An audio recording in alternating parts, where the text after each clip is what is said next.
ગુજરાતને માથે એક સાથે 5 સિસ્ટમ સક્રિય થઈ છે। બંગાળની ખાડીની અંદર જે સિસ્ટમ સક્રિય થઈ છે તેમના જ થકી ગુજરાતની અંદર અત્યારે ક્યાંક અતિ ભારે વરસાદની સંભાવના છે તે વ્યક્ત કરવામાં આવી રહી છે। અરબ સાગરની અંદર સિસ્ટમ છે પરંતુ તે એટલી જે ગુજરાત છે તેમને અસર નથી કરતી। હવે આજના દિવસ દરમિયાન કયા એવા જિલ્લા છે કે જ્યાં વરસાદી માહોલ સર્જાવાનો છે તેમની ચર્ચા કરીએ। નમસ્કાર, આપ જોઈ રહ્યા છો નિર્ભય ન્યૂઝ અને હું છું આપની સાથે રિધિ।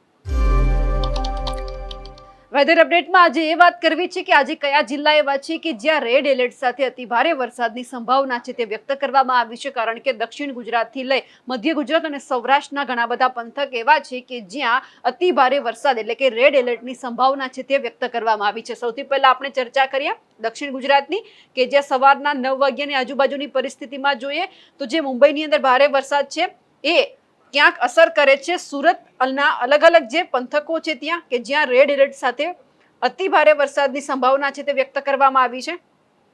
વાપી, વલસાડ જ્યાં ભારે વરસાદની સંભાવના છે।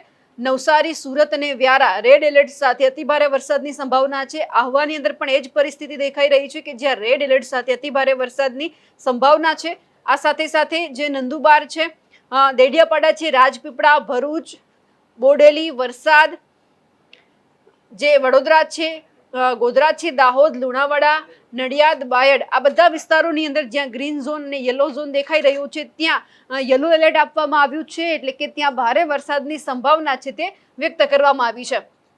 આ સાથે જ અમદાવાદ છે આ વિસ્તારોની અંદર હળવોથી મધ્યમ વરસાદ છે તેમની સંભાવના વ્યક્ત કરવામાં આવી છે। ઉત્તર ગુજરાતની અંદર સવારના સમય દરમિયાન કોઈ જ વરસાદની પરિસ્થિતિ આપણને નથી દેખાતી। સૌરાષ્ટ્ર પંથકની જો વાત કરીએ, કચ્છની વાત કરીએ તો ત્યાં પણ કોઈ જેવો વરસાદ નથી દેખાતો। ફક્ત આપણને ભાવનગર, મહુવાના જે વિસ્તારો છે ત્યાં આપણને ભારે વરસાદની સંભાવના દેખાઈ રહી છે। આ પરિસ્થિતિ લગભગ આપણે 12 કે 1 વાગ્યાની જોઈએ તો એ જ પરિસ્થિતિ સુરત છે ત્યાં આપણને વધારે વરસાદ એટલે કે જે સવારની પરિસ્થિતિ આપણે જોઈ રેડ એલર્ટ વાળી એ ત્યાં અતિ ભારે વરસાદ છે તે વરસી રહ્યો છે। વાપીમાં યલો એલર્ટ આપવામાં આવ્યું છે। નંદુબાર છે વડોદરામાં, ગોધરાની અંદર પણ એ જ પરિસ્થિતિ દેખાઈ રહી છે। છેલ્લા 2 દિવસથી આપણે જોતા હતા કે સૌરાષ્ટ્રનો જે આખો પંથક છે, અમરેલી હોય, જુનાગઢ હોય, વેરાવળ, પોરબંદર આ બધા જ વિસ્તારોની અંદર ભારે વરસાદ દેખાયો હતો। ક્યાંક 11 ઇંચથી પણ વધારે વરસાદ છે તે નોંધાયો હતો એટલે કે ક્યાં ઘણી બધી જગ્યા એવી હતી કે જ્યાં નદીઓ છે બે કાંઠે વહી રહી હતી, લોકો પણ પાણીમાં ફસાયા હતા, લોકોના ઘર છે તે પણ ક્યાંક પાણીમાં તબદીલ થઈ ગયા હતા। એટલે જે આ વરસાદની પરિસ્થિતિ છે તેમણે અનેક એવા લોકો છે કે જેમના ઘર છે તે વિખેર કરી નાખ્યા છે।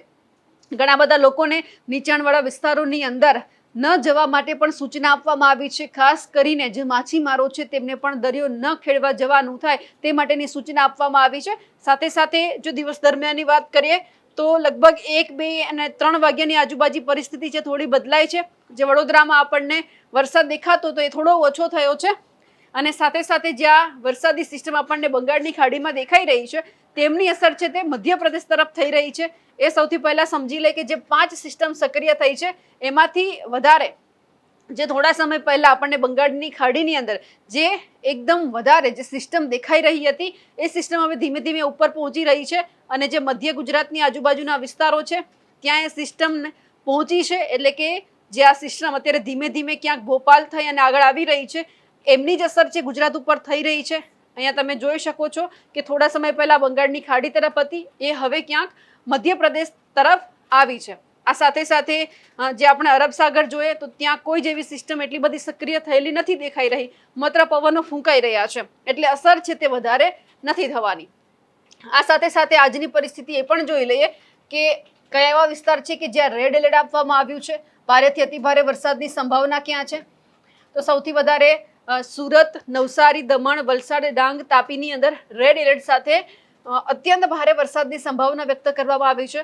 ભરૂચ અને નર્મદામાં ઓરેન્જ એલર્ટ સાથે જે ભારેથી અતિ ભારે વરસાદ છે તેમની સંભાવના વ્યક્ત કરવામાં આવી છે અને જે યલો એલર્ટ આપવામાં આવ્યું છે એટલે કે ભારે વરસાદ તે ક્યાં ગીર સોમનાથ છે, વડોદરા, છોટાઉદેપુર, દાહોદ અને પંચમહાલ। બાકી અમરેલીની અંદર પણ ઓરેન્જ એલર્ટ સાથે ભારેથી અતિ ભારે વરસાદની શક્યતા છે તે આજના દિવસ માટે કરવામાં આવી છે। બાકીના વિસ્તારો એવા છે કે જ્યાં કોઈ ખાસ છે એટલો બધો વરસાદ નથી પડવાનો અને એક તરફ એવું પણ કહેવામાં આવ્યું હતું કે 2 તારીખથી લઈને લગભગ 10 કે 12 જુલાઈ સુધી જે વરસાદનો રાઉન્ડ ચાલવાનો છે અને એ હવે લગભગ 7 તારીખ આપણે આજે વાત કરી 8 તારીખની વાત કરીએ તો એટલો બધો વરસાદ નથી, એટલે કે જે આ વરસાદનો રાઉન્ડ શરૂ થયો હતો એ ક્યાંક હવે ધીમે ધીમે નબળો પડી રહ્યો છે. આવનાર સમયની અંદર પણ હજુ પણ ઘણા બધા વિસ્તારો એવા છે કે જ્યાં જે ખેડૂતો છે તે વરસાદની રાહ જોઈ રહ્યા છે. જોઈએ એવો વરસાદ નથી પડ્યો, ત્યાં પણ આવનાર સમયની અંદર વરસાદ પડી શકે એમ છે. આ બધાની વચ્ચે હવામાન નિષ્ણાંત પરેશ ગોસ્વામી શું કહી રહ્યા છે તે પણ સાંભળી લઈએ. નમસ્કાર મિત્રો, વેધર ઇન્ફોર્મેશનમાં આપનું સ્વાગત છે અને હું છું પરેશ. ખાસ કરીને આ વિડીયો આપણે ચર્ચા કરવાની છે વરસાદની, જેમાં હજુ કેટલા વિસ્તારની અંદર ભારેથી અતિભારે વરસાદ પડવાનો છે. ઘણા બધા વિસ્તાર એવા છે કે હજુ સુધી વરસાદ નથી પડ્યો. એને આવનારા 3 દિવસમાં વરસાદ મળશે કે કેમ અને કયા વિસ્તાર માટે હજુ ચિંતાનું કારણ છે, તમામ વિષય ઉપર ચર્ચા કરવાની છે. સૌપ્રથમ તો આપણે જણાવવાનું કે અત્યારે વરસાદનો સાર્વત્રિક રાઉન્ડ ચાલી રહ્યો છે. વરસાદની અંદર જોવા જઈએ તો જે આપણે ટોટલ 265 તાલુકા છે એમાંથી 230 તાલુકાની અંદર સારો વાવણી લાયક વરસાદ થઈ ચૂક્યો છે. એટલે કે હજુ પણ ક્યાંય ને ક્યાંય 35 જેટલા તાલુકાઓ છે એ વરસાદથી વંચિત છે.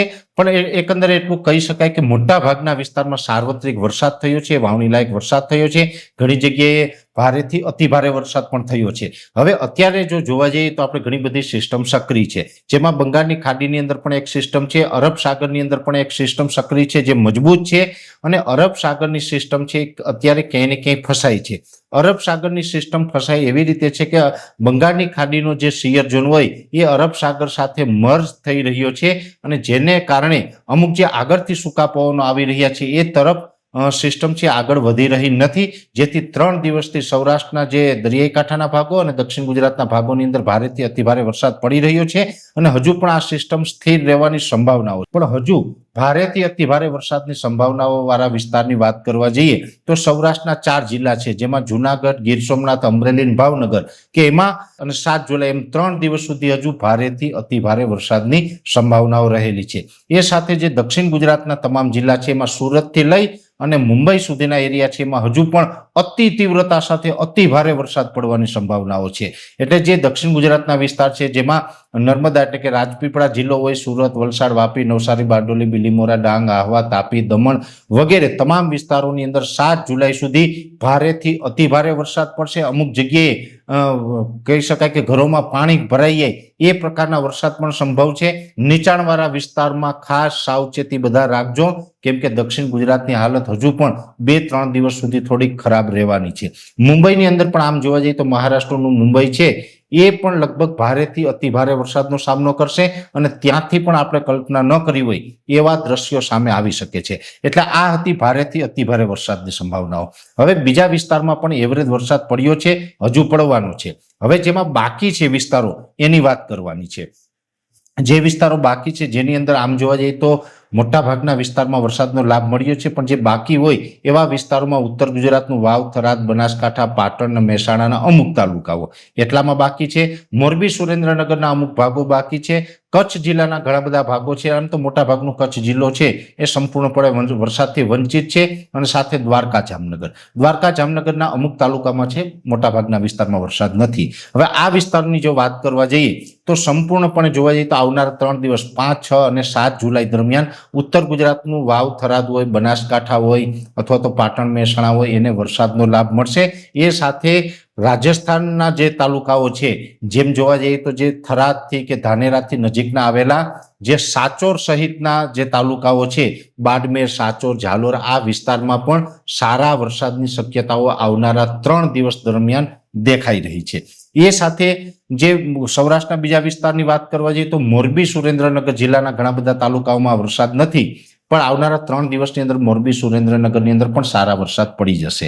એટલે ઓલ ઓવર જોવા જઈએ તો ઉત્તર ગુજરાત, મધ્ય ગુજરાતના જે વિસ્તારો બાકી છે અને સૌરાષ્ટ્રના ઉત્તર સૌરાષ્ટ્રના ભાગો એટલે કે મોરબી, સુરેન્દ્રનગર એમાં પણ આવનારા 3 દિવસની અંદર વરસાદ પડવાની સંભાવનાઓ અત્યારે પૂરેપૂરી દેખાઈ રહી છે. ચિંતાનું કારણ છે તો 3 જિલ્લા માટે છે, જેની અંદર કચ્છ જિલ્લો, દ્વારકા અને જામનગર, આ 3 માટે હજુ પણ હું ચિંતા માનું છું. એનું કારણ છે કે કચ્છની અંદર વરસાદ તો થશે, પણ કચ્છના કેટલા વિસ્તારમાં અત્યારે સામાન્યથી મધ્યમ વરસાદની સંભાવનાઓ છે, તો કે માંડવી, મુન્દ્રા, કંડલા, ગાંધીધામ, અંજાર થી આગળના ભાગ, અને સાથે જે ભચાઉનો વિસ્તાર છે, રાપર તાલુકાનો વિસ્તાર છે, આ તાલુકાની અંદર હળવા સામાન્ય વરસાદ છે એ નોંધાઈ શકે. બાકી કચ્છ જિલ્લો છે એ 7 તારીખ સુધી વરસાદથી કદાચ વંચિત પણ રહેશે. એટલે કચ્છ જિલ્લાના મોટાભાગના વિસ્તારો વરસાદથી વંચિત રહી શકે છે. બીજા હશે દ્વારકા જામનગર. દ્વારકા જામનગરની અંદર આમ તો વરસાદની સંભાવનાઓ છે, પણ 50% વિસ્તારમાં રહેશે, 50% વિસ્તાર વરસાદથી વંચિત રહેશે. ખાસ કરીને જોવા જઈએ તો દ્વારકા જામનગરમાં એમાં જામનગરથી લઈને રાજકોટ વચ્ચેના જે ભાગો છે, પડધરી હોય, ધ્રોલ જોડિયા હોય વગેરે, જે કઈ ફલાવ સાઈડનો વિસ્તાર છે, ગ્રામ્ય વિસ્તારો ઘણા બધા હોય, જે અલિયાબાડા જેવો વિસ્તાર હોય, આ તમામ વિસ્તારોની અંદર વરસાદનું પરફોર્મન્સ થોડુંક નબળું રહી શકે છે. જો આવી જાય તો એના માટે દ્વારકાધીશની કૃપા સમજવી શક્યતા થોડીક ઓછી દેખાઈ રહી છે. કેમ કે આપણે બધા જ એક વાત તો ચોક્કસ સ્વીકારવી પડશે કે આપણે એક અનુમાન કરી શકીએ, ટેકનોલોજી અને વિજ્ઞાનથી આપણે પ્રિડિક્શન કરી શકીએ, વરસાદ લાવી શકતા નથી. મને દુઃખ થાય કોઈ વરસાદથી વંચિત રહે તો એ દુઃખ થાય, પણ દ્વારકા જામનગરના 50% વિસ્તાર છે વરસાદથી વંચિત આ રાઉન્ડમાં 7 તારીખ સુધીમાં રહી શકે છે. પણ એનો મતલબ એવો નથી કે 7 તારીખ સુધીમાં તમે વરસાદથી વંચિત રહ્યો એટલે તમે કઈ વરસ હારી ગયા છે.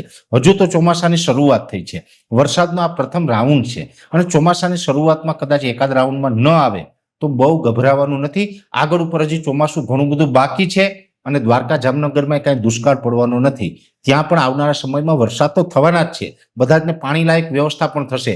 દ્વારકા જામનગરમાં શિયાળુ પિત્ત પણ થશે, એટલે કચ્છમાં પણ આ પરિસ્થિતિ રહેવાની છે. એટલે વરસાદ થવાનો છે. કદાચ આ રાઉન્ડમાં ઓછો લાભ મળે તો ચિંતા ના કરતા આના પછીના રાઉન્ડમાં તમને લાભ મળી શકે. પણ લોટરી એટલે કે જેના નસીબમાં હોય ને કદાચ એ તાલુકામાં આ દ્વારકા જામનગર કે કચ્છમાં વરસી જાય તો દ્વારકાધીશની કૃપા સમજવાની. બાકી દ્વારકા જામનગર અને કચ્છ સિવાયના જે તમામ જિલ્લાઓ છે એ તમામ જિલ્લાઓની અંદર વરસાદ પડી જ જવાનો છે. હજી 7 તારીખ સુધીમાં એવી પૂરી શક્યતા અમને લાગી રહી છે. એટલે આખું જે વરસાદનું ગુજરાતના દરેક જિલ્લા વાઇઝ માહિતી હતી એમાં ઉત્તર ગુજરાતના પણ તમામ જિલ્લાને લાભ મળી જશે, મધ્ય ગુજરાતને પણ તમામ જિલ્લાને લાભ મળી જશે, દક્ષિણ ગુજરાતને પણ લાભ મળશે, અને સૌરાષ્ટ્રના પણ બધા જિલ્લાને લાભ મળશે. દ્વારકા જામનગરની ચિંતા અલગ રહેશે. એવી રીતે કચ્છ જિલ્લો છે એ પણ આમ તો ભારત દેશનો સૌથી મોટો જિલ્લો છે. એમાં આમ તો વર્ષોથી વરસાદની પેટર્ન એવી છે, ઓછા વરસાદો ત્યાં રહે છે બીજા વિસ્તાર કરતા, પણ ત્યાં પણ થોડુંક અત્યારે ચિંતાનું કારણ છે. પણ આવનારા દિવસ માટે આપણે આ ત્રણેય જિલ્લા માટે થોડુંક વિશેષ પ્રિડિક્શન કરીને પણ માહિતી આપશું કે એ વિસ્તારને ક્યારે લાભ મળશે, કેવો લાભ મળશે. પણ એટલું ચોક્કસ છે કે આ વિસ્તારના ખેડૂતોએ ચિંતા ન કરવી. આ રાઉન્ડથી તમે બાકી રહી ગયા હોય તો કોઈ કારણ નથી. દ્વારકાધીશ તમને નેક્સ્ટ રાઉન્ડની અંદર સારો વરસાદ આપશે એ મને ચોક્કસ વિશ્વાસ છે, અને આ વિસ્તારમાં પણ આવનારા દિવસમાં સારા વરસાદ પડવાના છે. એટલે ઓલ ઓવર ગુજરાતના ચોમાસા વિશેની ખૂબ સારી આપણે ચર્ચા કરવાનો પ્રયત્ન કર્યો. પરેશ ગોસ્વામીએ જે વાત કરી છે તેમને લઈ આપ શું માનો છો, અને તમારા વિસ્તારમાં હાલ કેવો વરસાદ પડી રહ્યો છે કમેન્ટ કરીને ચોક્કસથી જણાવજો. સાથે જ અમારી નિર્ભય ન્યૂઝ ચેનલને લાઇક, શેર અને સબસ્ક્રાઇબ કરવાનું ભૂલશો નહીં. નમસ્કાર.